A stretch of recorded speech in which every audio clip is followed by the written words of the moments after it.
Hi everybody, it's time for part 2 of my October book haul. I hope you're ready for another list of amazing books. Let's get started.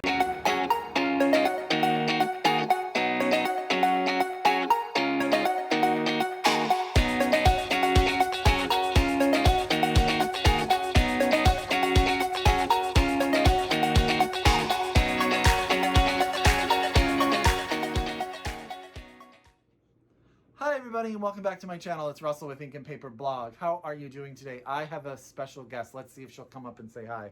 Oh, hi Blanche. Say hi to everybody. I'm going to put her down though because I know that she will get in the way of the books, or she'll sit here. Oh, you hear her grunting while she gets her scratches? Oh, you are too much, little girl. You are too much. I'm going to put her down. I hope you guys are having a fantastic week, and I hope you guys are ready for some amazing titles because I have been book a shopping. I have so many books to tell you about. So, as always, get out your pen, get out your paper, get out your Goodreads. If you can pre-order these books from your local independent bookstore, please do so. And if you can't and you use your library, have them pre-order them and actually order them because I think all of these books are out because I bought them myself. So have them order them or get them from your library, read them, and tell me all about it. So we might as well get started. The first book I got at the Smith's Family Bookstore in Eugene, Oregon. Now my family lives in Eugene, Springfield, Oregon, and Smith's is sort of a cornerstone bookstore there and has been around for ages. And it is stacks and stacks and stacks of books. And I go there every time, and I usually search for books to complete series, so hardbacks of Barbara Pym, May Sarton, stuff like that to go into my section. But while I was there this time, I also picked up Child Blood by Octavia Butler. It is a collection of short stories by her, and I didn't know that she had written a collection of short stories, and you may not have as well, because in the preface, this is what Octavia Butler says. The truth is, I hate short story writing. Trying to do it has taught me how much more about frustration and despair than I ever wanted to know. Yet there is something seductive about writing short stories. It looks so easy. You come up with an idea, then 10, 20, perhaps 30 pages later, you've got a finished story. Well, maybe. I love Octavia Butler. So I got this collection of short stories by her. The first one is, I believe, a sort of vampire tale. I don't know much about it other than I'm going to read it and I'm going to love it, and this edition is absolutely fantastic. So that is Bloodchild by Octavia Butler. The next book, I have to thank the Twitterverse, because I saw this book on Twitter, and I saw that the author had posted the most adorable picture of a little boy doing the stance of the cover for the book for his mom, and he got all teary-eyed, and it was just really endearing. So of course I wanted to support it. So I went to go out get this middle grade book, and that is Tristan Strong Punches a Hole in the Sky by Kwame Mbalia. I'm gonna hang that up there for you guys. And this is out from Disney Hyperion, and that just looks like super fun. I don't know much about it. Oh, I got it a little wrinkled in the back there. That's not fun.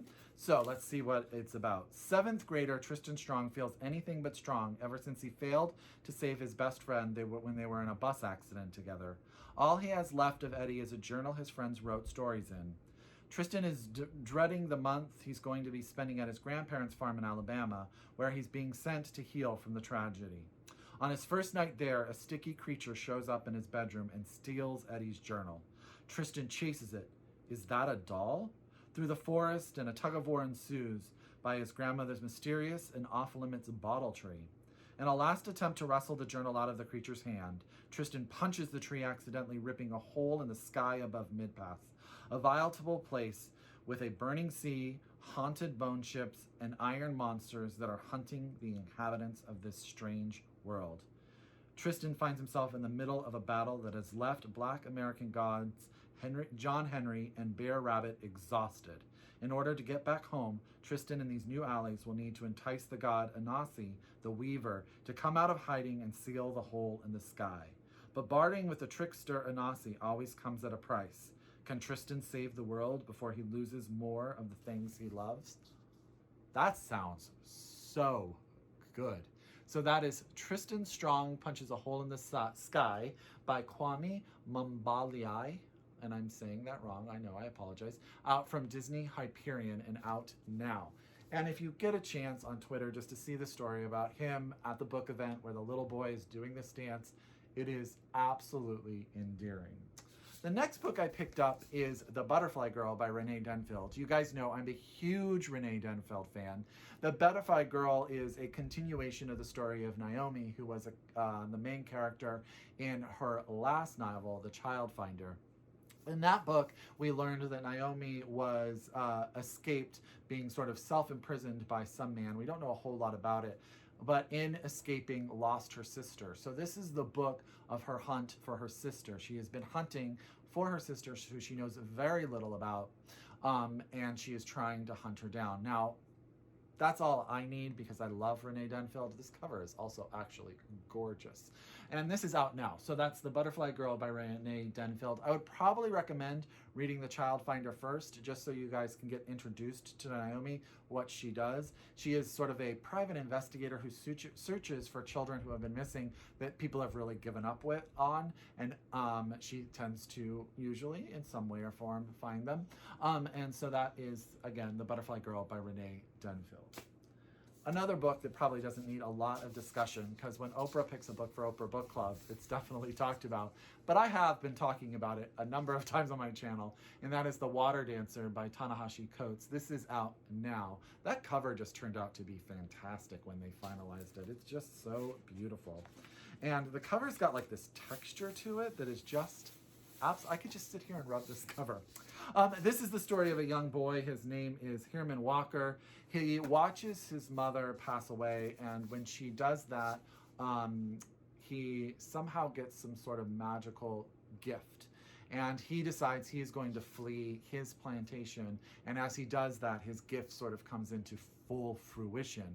I'm not going to spoil what his gift is. It does say it in the first very few pages. You get an idea of it, but I think that that's part of the magic of this book.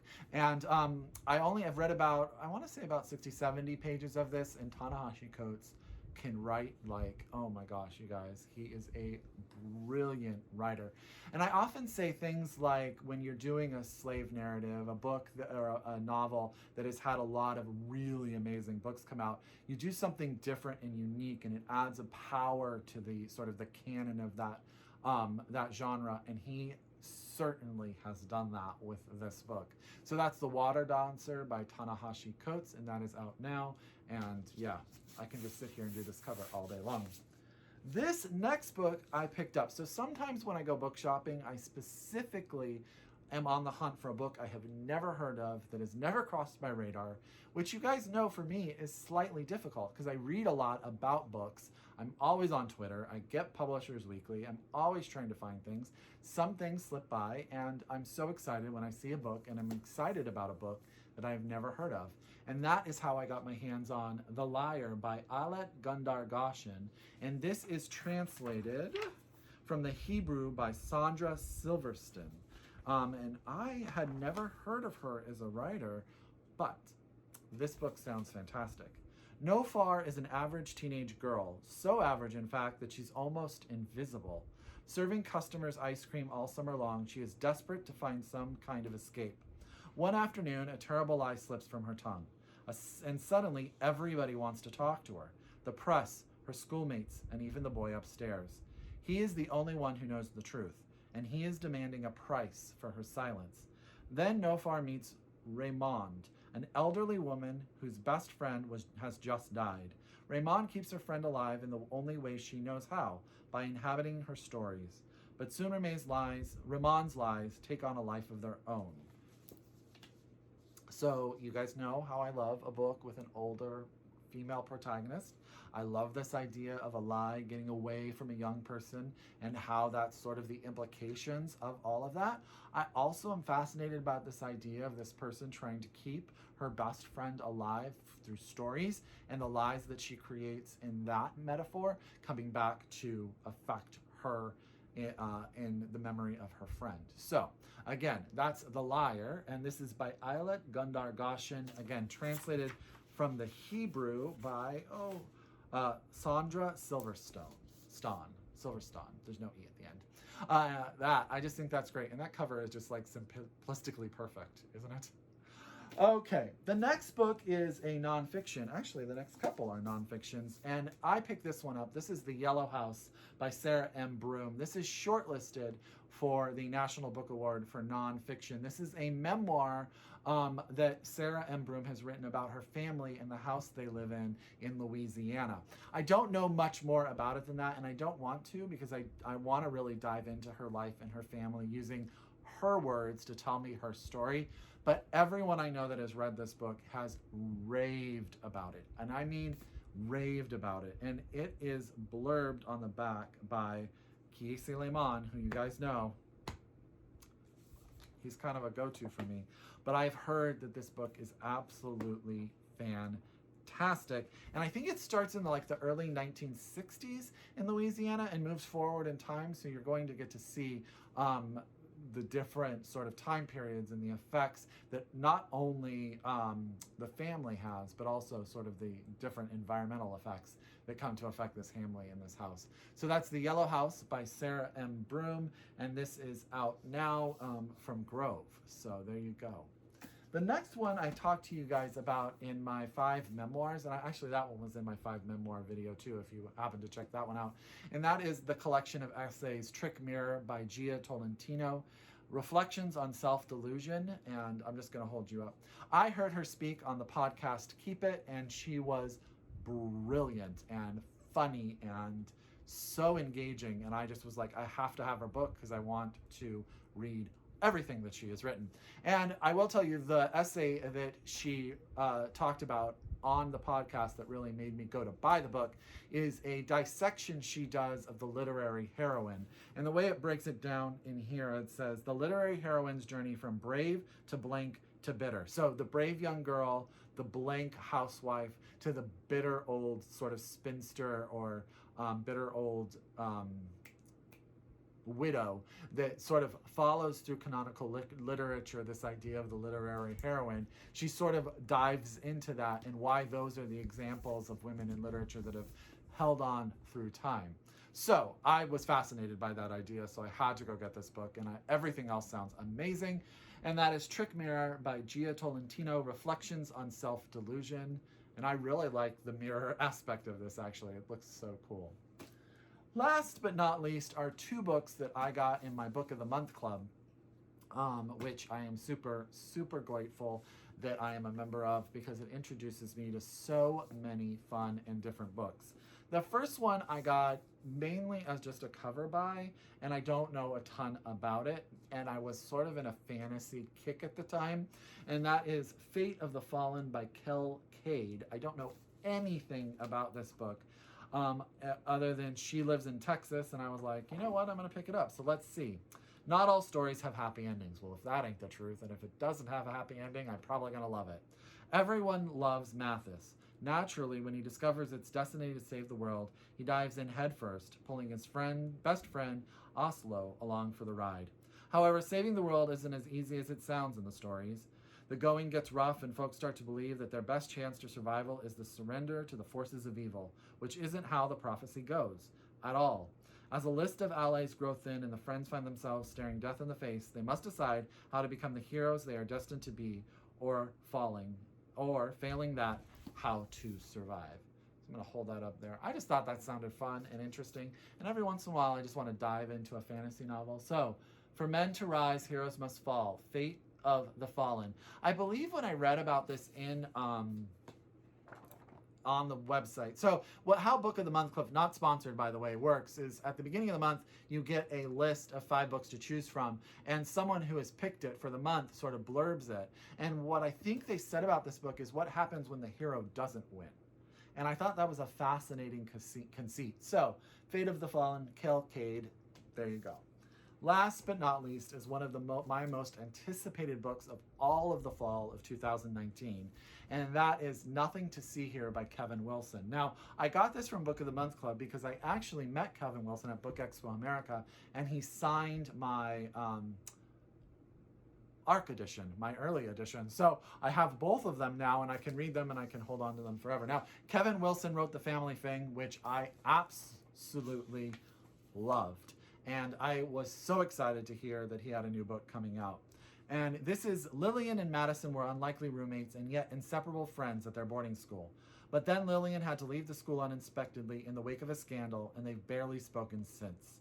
Until now, more than 10 years later, when Lillian gets a letter from Madison pleading for her help.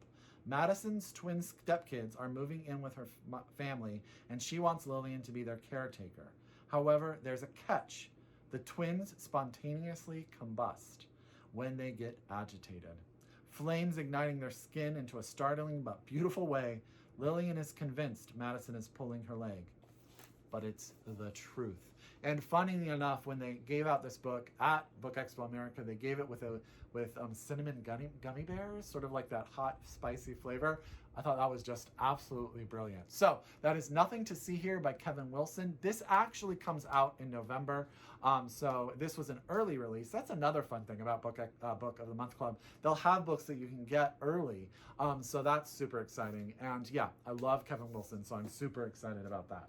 So I'm going to try it again, hold all these books up for you. I hope you guys added as many of these as you guys found interesting, if not all of them, to your list, to your TBR. Oh, let me hold them up here for you.